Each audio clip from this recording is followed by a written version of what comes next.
Hey folks, thank you for all the feedback that you've been giving me. Today we're going to talk about stress and anxiety. Now, if this is a word you've not heard before, lucky you. It doesn't mean you haven't faced it, it's just that you were not aware. Today I'm going to talk about some tips and tricks, some things that I use to overcome it, in fact make it a strength of mine. Are you a person that faces problems every time they have to come up with a decision? Are you a person who are always worried and don't even know why they're worried all the time? Are you one of those people who are unfortunately facing stress and anxiety related health issues like headaches, irritability, mood swings, uncontrollable temperament, kidney diseases, tense muscles, panic attacks, sexual dysfunction, inability to advance, feeling uncertain and uncomfortable all the time, lack of focus, constant negativity, being edgy, fatigued, unable to proceed with the basic functioning of life? Are you one of those people who are affected just because people are watching you? Are things taking longer than they should just because you're not sure about what you need to do? Do all of these things impact your ability to think straight and make decisions, or your ability to focus and get something done? Is your processor overheating? Are you ruminating and you're constantly thinking about something that is going to happen? And this feeling is at the back of your mind sometimes. You're not even able to explain what is bothering you. Staying nervous about something more than a reasonable amount of time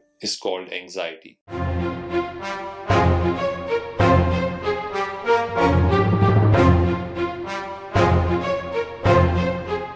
Well, if you are facing some form of anxiety, first of all, you must know it's not gonna go away. What we're gonna talk about today is possible ways of how you can deal with it, and in fact, maybe even some ways of how you can win with it. Anxiety is pretty much an emotion, like any other emotion, such as excitement. And there are some ways you can deal with emotions. Now, everyone faces anxiety in one way or another, and everyone has their own ways of dealing with it. I'm gonna be able to share with you what are my tips and my ways of how I deal with it. Some ways are going to be more effective than others. Some people will choose some methods over the others. You will probably not be walking away with benzos and antidepressants at the end of our discussion. I am in no way a psychologist, a mental health expert, or even a cognitive behavior therapist. However, anyone with a reasonable amount of success has probably had their fair shares of failures, and how to deal with them is what we're going to talk about. Here's my take on the problem and the solutions. Number one, you have to take charge. Anxiety is the result of having lack of control over a situation. Now, if you have a way of taking back control or restoring the natural order of things, or bringing things to a more neutral state, and whatever that state may be, you are already taking care of your anxiety. You are going to feel less anxious. Being able to influence and take control of things is a key element in being able to take control of your anxiety. The lack of control is what increases a person's anxiety. That simply means you need to grease the squeaky wheel. There's no point in letting you keep it inside and eat you up. Think about talking to the person that can actually do something about it, or talk to someone who can actually understand the situation and give you some advice. Sometimes, even though you know, you just want to hear someone tell it back to you as you're feeling it. If you still lack clarity, maybe clarity is just an outcome. All you need to focus on is the positive choices that you're going to be making along the way. As you are going to take control, you can either win or you can learn. It's fine to do both.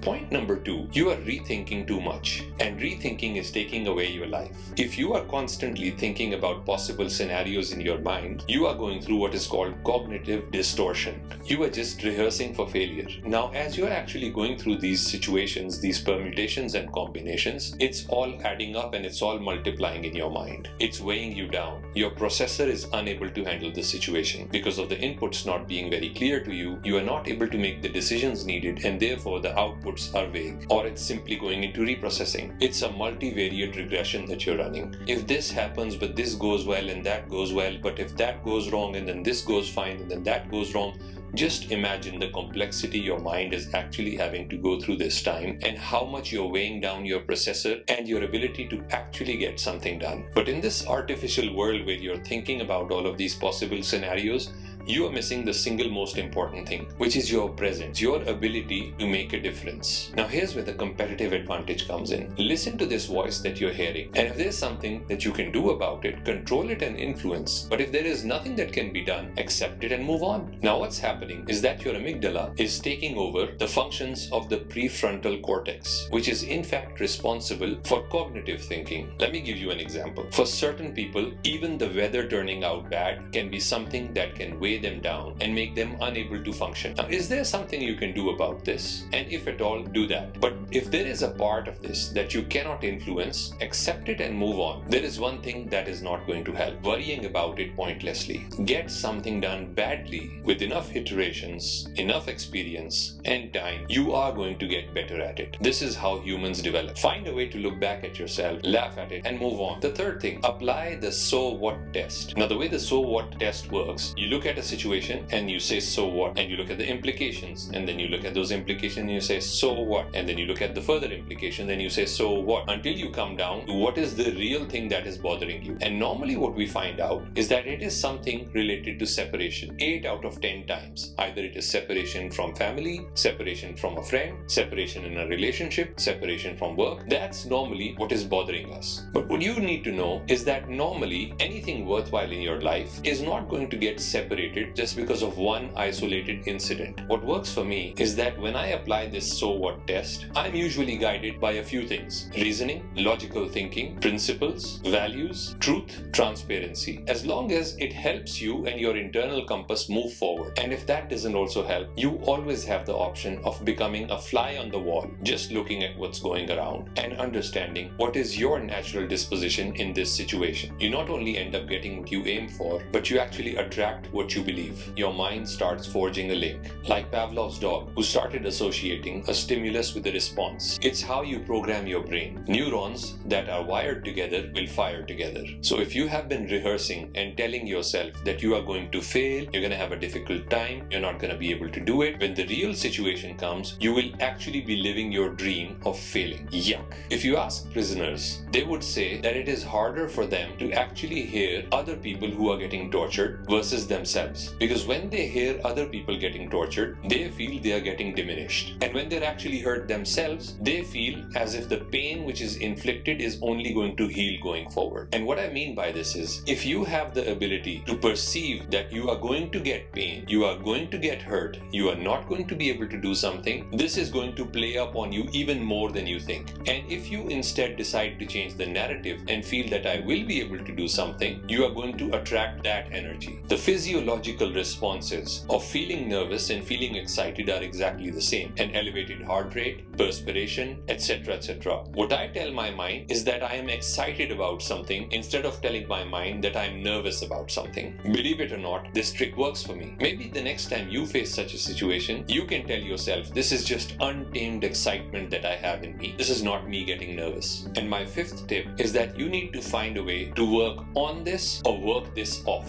When I say you need to find a way to work on this, I mean when you have it in your mind, you need to find a way to transfer it from your mind onto a piece of paper. Now you can decide to write it down, put it in your phone, or whatever place works for you. Help yourself reconcile what is it that is really bothering you. The act of being able to transfer something from your mind onto a piece of paper will relieve your processor, which is not intended for keeping this kind of information. So for example, if it's a presentation, I would start writing down the bullets of what I need to cover in the presentation instead of constantly thinking about it but never writing it down. If it's about presenting to someone, I would actually just get into a mock rehearsal with myself versus just constantly thinking about it but not being able to do anything about it. And when I say you need to work it off, you need to find a way to switch off when you are not supposed to be doing this. Remember, this is an emotional problem and you can solve it. Techniques that work for people are exercising, do yoga, go for a walk, swim, jog, meditate, breathe deeply, pray, do whatever works for you, but get it out of your system by doing something that you love. Number 6, remember, it's not about you and the world does not revolve around you. Haven't you seen many times when you are nervous and thinking about how I'm looking, what I'm saying, how am I being perceived? A lot of people are just too concerned about how they are looking, how they are sounding, whether their questions make sense or not. Oftentimes, when they ask a question, it is just to look smart in the room themselves. If you actually take notice, they are feeling the same thing. They are wondering how they need to be behaving in this meeting. So get it over with. Now, a few afterthoughts. There are other things I think of as I try and solve anxiety for myself. People really don't care if you're nervous. If you're not the best version of yourself, if you're unable to do something because someone is watching, they really don't understand why you're that nervous. Why don't you just say, let the best version of me prevail today? Continue having a sense of what is enough. Life is a bit overexposed these days. When I was younger, I pretty much remember only Bill Gates Gates. As some guy who made an operating system became a billionaire. Nowadays, you hear somebody flipped a few hundred NFTs, became a millionaire, another person bought Bitcoin at the right time. It's a demanding environment, and this is putting undue pressure on you. There is no absolute definition of success. Success and accomplishment for you is how you define it. If you are able to convince yourself that as you are today, you are good enough and better than what you were, I believe your anxiety will already start settling. Like every single person, you too are on a journey of self-improvement and growth. Hey, I think that's it. That's all I had in mind about stress and anxiety. This video stuff, it's both hard work and easy. It's hard because I'm hungry for feedback and I'm waiting for you to give me some. And it's easy because it's something I love doing and I'm passionate about. If you want to know more how my journey is going, I'm gonna make another video sharing how the journey has been so far.